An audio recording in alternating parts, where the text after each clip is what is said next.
হাসিখুশি মানুষ অসুস্থ কম হয়, আর গোমড়ামুখো মানুষের শরীর বেশি অসুস্থ থাকে। মানুষের শরীরের উপরে মনের কতটা প্রভাব পড়ে। অনেক কাজ আমাদের খুব আনন্দিত করে থাকে, আবার অনেক কাজ খুব বেদনার জন্ম দেয়। কেন? আমরা ভেবেই দেখি না এর পেছনে কি মনস্তাত্ত্বিক কারণ আছে। গবেষণা করে মনোবিজ্ঞানীরা আরো সব আশ্চর্য বিষয় আবিষ্কার করেছেন। যেমন, কারো ভবিষ্যৎ নিয়ে কথা বললে তার সফলতার সম্ভাবনা কমতে থাকে, কেননা সফলতার সঙ্গে মনস্তাত্ত্বিক বিষয়ের গভীর সম্পর্ক রয়েছে বলে গবেষণায় উঠে এসেছে। 1870 সাল থেকে মানুষের মনকে ঘিরে সৃষ্ট মনোবিজ্ঞান একটি আলাদা শাখা হিসাবে স্বীকৃতি লাভ করেছে। তারপর থেকে নানা গবেষণা ও পরীক্ষা নিরীক্ষায় এমন কিছু চমকে দেওয়ার মতো তথ্য সামনে উঠে এসেছে। তার থেকে কয়েকটি বিষয় এখানে তুলে ধরব। Number 1, Dunning Kruger. মানব সম্প্রদায়ের একটি বিরাট অংশ মনে করে তার জ্ঞান ও দক্ষতার দিক দিয়ে সাধারণ মানুষের তুলনায় উচ্চ অবস্থানে রয়েছে। মনস্তত্ত্বে এই ব্যাপারটিকে বলা হয় অলীক উচ্চতর বোধ। একটি বিশেষ ধরনের অলীক উচ্চতর বোধ হলো ডানকিং ক্রুগার এফেক্ট। এটি হলো এমন এক মানসিক অবস্থা বা মানসিক জ্ঞান সম্পর্কিত ভাবনা যাতে মানুষ নিজেকে নিজের প্রকৃত যোগ্যতার থেকে বেশি যোগ্য বলে মনে করে। বিভিন্ন সময়ে করা কিছু বৈজ্ঞানিক পর্যবেক্ষণ থেকে দেখা গেছে কিছু মানুষ কোনো একটি বিষয়ে খুব স্বল্প জ্ঞান থাকা সত্ত্বেও নিজেদেরকে সেই বিষয়ে প্রকৃত জ্ঞানধারী পারদর্শী মানুষদের থেকেও জ্ঞানী বলে মনে করে থাকে। আবার উল্টো দিকে যারা প্রকৃত দক্ষ ও যোগ্য তারা বরং নিজেদেরকে খানিকটা অবমূল্যায়ন করে থাকে। একটা উদাহরণের মাধ্যমে বোঝাতে চাইলে, আমরা প্রত্যেকে হয়তো পরীক্ষার সময় এরকম কিছু মানুষ পেয়ে থাকে যারা বলে সব পড়া আছে, তাদের পুরো সিলেবাস মুখস্থ এবং তাদের মুখে এক আজব ধরনের কনফিডেন্স থাকে। অন্যদিকে যারা প্রকৃত ভালো পড়াশোনায়, তাদের কাছে আপনি এইরকম কনফিডেন্স দেখতে খুব কমই পাবেন। মনের জোর থাকলেও তারা তা প্রকাশ করবে না।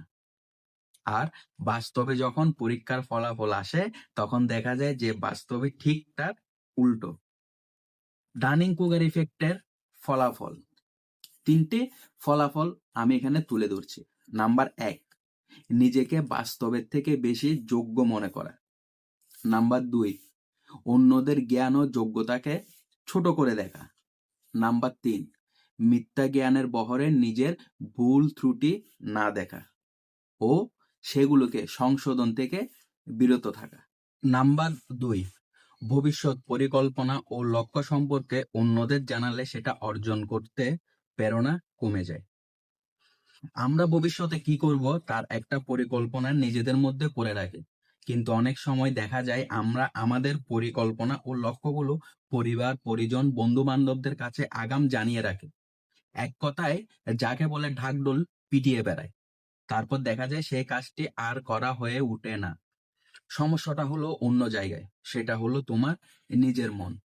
1933 সাল থেকে বিভিন্ন গবেষণায় জানা গিয়েছে যারা নিজেদের পরিকল্পনা সম্পর্কে আগেভাগে সকলকে জানিয়ে দেয় তাদের নিজেদের মধ্যে কাজ করার উদ্যম এবং প্রেরণা হারিয়ে ফেলে।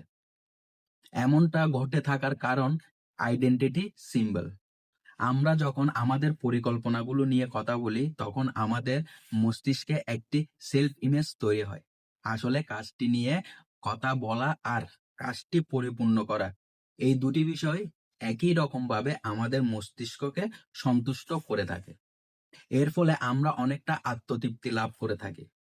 পরিকল্পনা বা লক্ষ্যগুলো নিয়ে আগে থেকে কথা বলা শুরু করলে মস্তিষ্ক অনেক বেশি সন্তুষ্টি বোধ করে, ফলে পরবর্তী পর্যায়ে সে কাজটি করার প্রতি আমাদের উদ্যম অনেকটা কমে যায়। নাম্বার 3, অন্যের জন্য ব্যয় করলে বেশি আনন্দিত হওয়া যায়।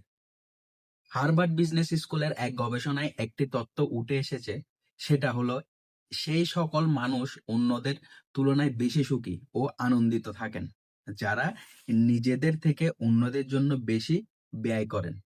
অর্থাৎ একই অর্থ দিয়ে নিজের জন্য কিছু কেনার চেয়ে ওই অর্থ দিয়ে অন্যের জন্য কিছু কেনা অনেক সময় সুখের হয়। অন্যের জন্য ব্যয় করা এই প্রবণতা মনে এক প্রকার প্রশান্তি প্রদান করে। Happy money, the science of smarter spending বইয়ের সহ-লেখক মাইকেল নর্টন তার বইয়ে লিখেছেন, আসলে সুখকে পাশে রেখে আমরা অর্থ দিয়ে কিছু কিনি না, বরং আমরা আমাদের সুখকে পণ্যের মধ্যে স্থানান্তর করে অর্থ ব্যয় করি। নাম্বার 4, শরীরের উপর সূর্যের আলোর চমকপ্রদ প্রভাব। সূর্যের আলো আমাদের অস্থি থেকে শুরু করে মস্তিষ্ক পর্যন্ত সবকিছুর উপর দারুণভাবে প্রভাব ফেলে।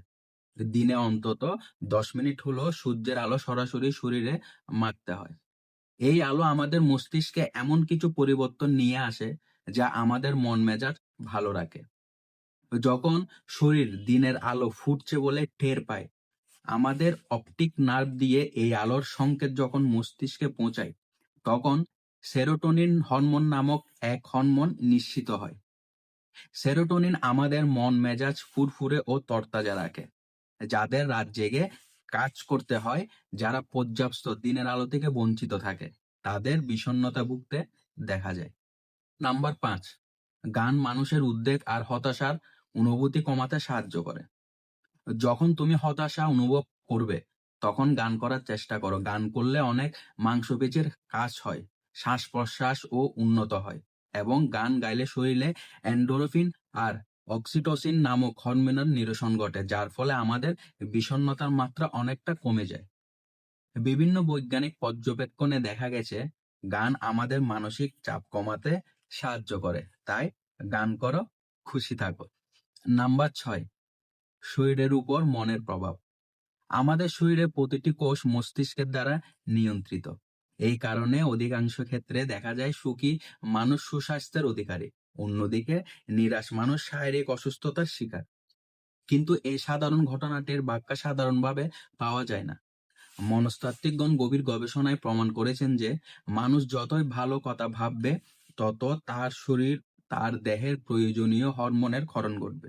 অন্যদিকে এর ঠিক উল্টোটা ঘটে, অর্থাৎ নেতিবাচক চিন্তা মানুষের শরীরের ক্ষতিকর হরমোন নিঃসরণ করে তার অসুস্থতার কারণ হয়ে দাঁড়ায়।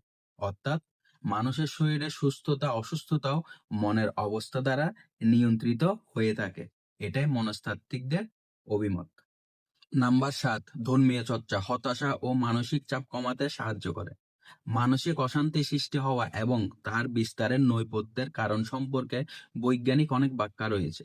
এই মানসিক চাপ কমানোর উপায়ে কি কি হতে পারে তা নিয়ে গবেষণার শেষ নেই। এমনি একটি গবেষণায় তথ্যে উঠে এসেছে the American psychiatry publishing textbook of mood disorder বইটিতে। সেখানে বলা হয়েছে যে বেশ কিছু গবেষণা থেকে জানা গেছে যারা বিভিন্ন ধরনের ধর্মীয় আচার অনুষ্ঠানের সঙ্গে নিজেদের জড়িত রাখে, তাদের হতাশার লক্ষণ এবং অন্যান্য মানসিক সমস্যা দেখা দেবার সম্ভাবনা অনেক কম থাকে অন্যদের থেকে। বন্ধুরা, আজ আমরা জানলাম 7টি মাইন্ড ব্লোয়িং ফ্যাক্ট। আশা করি এই বিষয়গুলো জেনে তোমাদের ভালো লেগেছে এবং জীবনে তোমাদের কাজে আসবে। তো এই ভিডিওটা তোমাদের কেমন লেগেছে অবশ্যই একটি লাইক আর কমেন্ট করে জানিয়ে দিও। আর আমার চ্যানেলে নতুন হলে চ্যানেলটিকে একটি সাবস্ক্রাইব করে দিও। তো দেখা হচ্ছে পরের ভিডিওতে। সেই পর্যন্ত সবাই ভালো থাকবে, সুস্থ থাকবে।